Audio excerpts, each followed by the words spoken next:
Hello, everyone. This is NPC's Economics.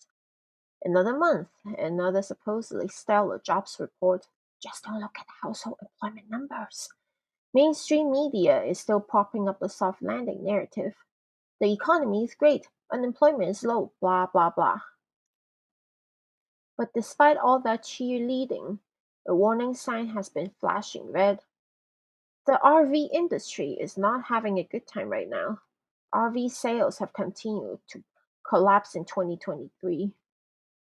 When consumers don't feel good about the economy, the first things they cut back tend to be discretionary spending on recreational and leisure activities, such as going out to restaurants and concerts, streaming services, and in this case, recreational vehicles. A slump in recreational vehicle sales has long been considered an early warning sign of a broader economic downturn because an RV is such a discretionary, big-ticket purchase. After experiencing a surge in demand in 2021 and 2022, which were the best and the third best years on record for RV sales, 2023 turned out to be an utter dud. Although 1 year ago the RV Industry Association predicted a lower sales in 2023, an estimate of 395,000 units for 2023, actual total sales are expected to range from 302,000 to 313,000 units, with a median total of 307,700 units, or about half of 2021 sales numbers. Industry experts cite macroeconomic challenges such as rising interest rates, declining consumer buying power, and the buildup of RV inventory as the reasons for declining sales in 2023. Does declining RV sales signal a recession is coming soon? It could be, maybe, maybe not, but here are two caveats. First, it should be noted that the RV industry notched record shipments of a hair over 600,000 units in 2021, when we were still in the middle of a pandemic. Part of that surge in sales obviously was due to people feeling cooped up and weary of traditional traveling options. But what goes up must come down eventually. The pandemic lockups are over. People are being called back to the wage cages, I mean offices, and more people are quitting the RV life after the novelty wears off. The average shelf life of someone living the RV life is 2 to 3 years. For some people, living and traveling in an RV simply is not a viable long-term option. For some, their needs have changed. Maybe they now have a kid or two tagging along, compared to no kids before when they started their RV living. An RV living with kids is a logistical nightmare. Even for those who had kids when they jumped into the RV life, perhaps their kids are getting older, growing with more complex needs, which have become incompatible with RV living. For some people, perhaps they have simply underestimated the cost of RV living. RV living, when you're traveling from place to place, can be expensive as things will break.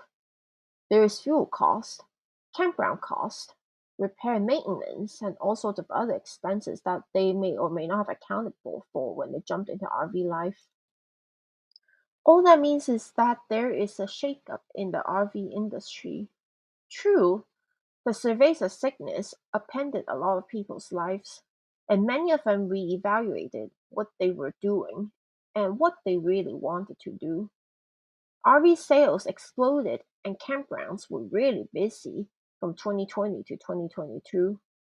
Now, more than 3 years after the world shut down, it is past the average shelf life of an RVer.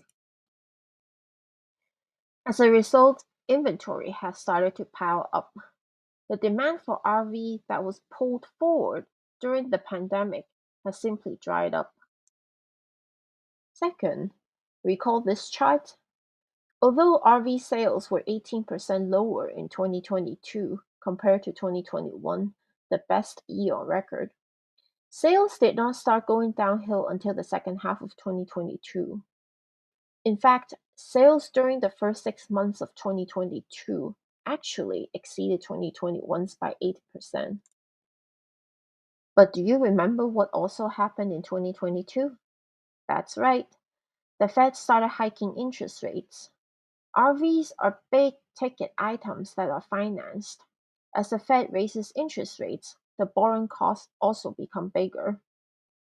What that means is that the depressed 2023 figures and for the second half of 2022 are partly due to heightened interest rates. Sales would have been higher perhaps if Jerome Powell did not raise rates. Indeed, the RV Industry Association forecasts that sales would rebound in 2024 as a run up in interest rates subsiding and continuing to dissipate throughout 2024. Yep, they are expecting the Fed to pivot this year.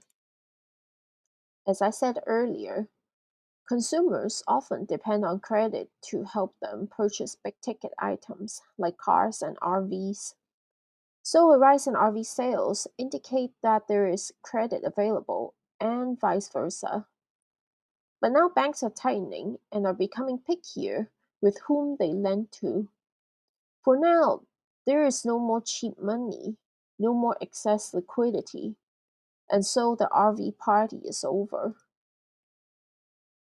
But if consumers really are running out of money, then you would expect sales of other big ticket recreational items to also be declining. But that does not appear to be the case. Snowmobile sales, for example, are a tiny bit below pre pandemic levels, but have otherwise held steady. So, what do you think? Let me know your thoughts in the comments, and I'll see you next time. Bye!